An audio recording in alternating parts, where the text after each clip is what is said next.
Day of the Dead Bloodline is the 2018 semi-remake to Day of the Dead from 1985 by George Romero, and it's directed by Hèctor Hernández Vicens, I think that's how you pronounce it, and it also stars Jonathan Schaech, I think that's how you pronounce that, as Max. So Day of the Dead Bloodline, where did I begin? It's the second remake or rehash of Day of the Dead, the original from George Romero from the 80s. In 2008 they tried to cash it in on the Dawn of the Dead remake from 2004, which was absolutely amazing. But the 2008 remake of Day of the Dead was kind of low budget and it was made for video, and it had all the kind of B to Z actors in it as well. So it didn't do very well at all, and then, to be honest, it was pretty rubbish. So then 2018 comes along and we've got another kind of semi-remake to Day of the Dead. This time it's called Day of the Dead Bloodline, and when I watched this movie I didn't know anyone in it apart from the character Max, the actor who plays him. Didn't know the director either, and I'd done a bit of reading on this movie as well after watching it, because I'll be honest right now, it was a terrible, terrible movie. So I looked back to see why they made this movie and what kind of budget did they have. I think the budget was about $6 million, I could be wrong.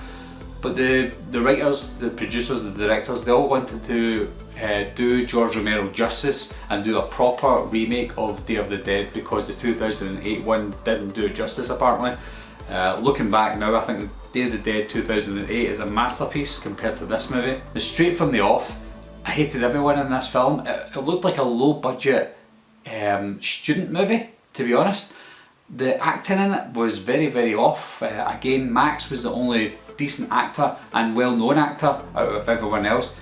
No disrespect to anyone in the movie, they might just be beginning in this industry, but everyone was terrible. I don't know who wrote the movie, I'll need to look into that, but whoever wrote it or wrote done the screenplay, they must be amateurs as well. Honestly, the dialogue between characters, it just made you hate them. It just made you want them to die straight away. Now there are elements in this movie that weren't in the 2008 remake, which I did like, to be honest. I like the setting of this movie. I do like the zombie settings, and I like it when they're done properly. This wasn't done perfectly. I preferred the Dawn of the Dead style setting, but this setting was okay for what I was watching anyway. I had the bunker, you went down, you were safe in the bunker apparently, and then when you went up there was fencing around, so you're still kind of safe, but you knew there was zombies kind of lurking around.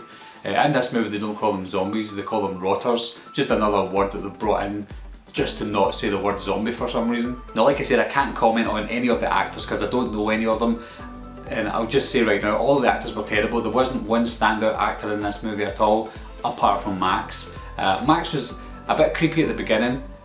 He fancies this girl Zoe, so he comes in and gets his blood taken all the time, but he's got some sort of special blood, so they were kind of interested in him, and Zoe was the one that had to take his blood all the time for some stupid reason. And he had Zoe carved in his arm as well, so you can see that he's obviously obsessed by this girl. And after shit hits the fan, he's still in the hospital getting his blood taken, or he's had his blood taken, and he turns into a zombie as well. But because he's got this some sort of special blood that's kind of immune to the zombie virus, he becomes kind of half zombie, half human. And unlike the original Day of the Dead, every character in that movie, whether you hated them or loved them, you were engrossed in watching these characters. So whether they were good or bad, you still wanted them to survive and see what happened throughout the journey of the original George Romero Day of the Dead. But in this film, no matter if they're good or bad or interesting, you just wanted them to die. And I think there was two areas that this movie gave its budget to, and that was Max, the actor, Jonathan Schaech.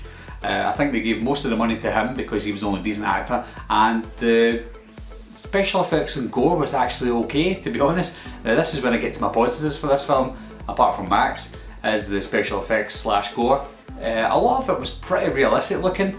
Maybe there was a bit too much, and I know that you're thinking that's a bit daft for a zombie film, but it seemed like a little bit too forced. If they used the gore and special effects in certain areas, it probably would have been more effective, but they used it in really stupid scenarios, and scenarios you didn't even need it in. So I think they were just trying to show that they were good with the special effects and gore, which they were, but it was overdone, I would say. Now you can tell that the writers and the director really liked the Dawn of the Dead remake, and they wanted to kind of ride on the success of that. So what it looks like they've done is they've taken the kind of cinematography style from Dawn of the Dead 2004 and brought it into this movie with kind of overshots of vehicles on the road.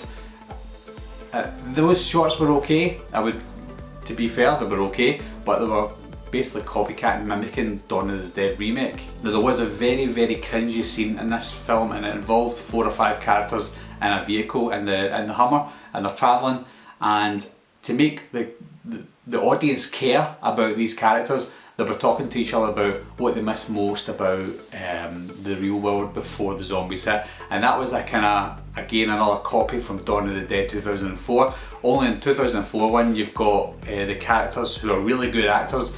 They're talking about what they used to do, scenarios of when they were working at the Dairy Queen. You remember that scene? Well, they were kind of trying to mimic that in this vehicle that lasted about 20 seconds, and it was just so badly done. You could tell when the actors were doing it, they were kind of thinking, I'm glad that scene was over. So with all that being said, guys, I'm going to give Day of the Dead Bloodline a D. So that's my review of Day of the Dead Bloodline, guys. I would miss it if you're not too fussed about zombie movies. If you're interested in the Of the Dead series, check it out. It may be worth checking out, I don't know, but for me it wasn't worth the money. If you do want to see it at the moment, it's out in Blu-ray in February, but it's out just now on video on demand on Amazon and stuff, so check it out on Amazon.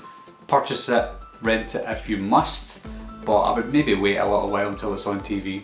Anyway guys, thanks a lot for watching again, thanks for subscribing, I'll see you soon, bye bye.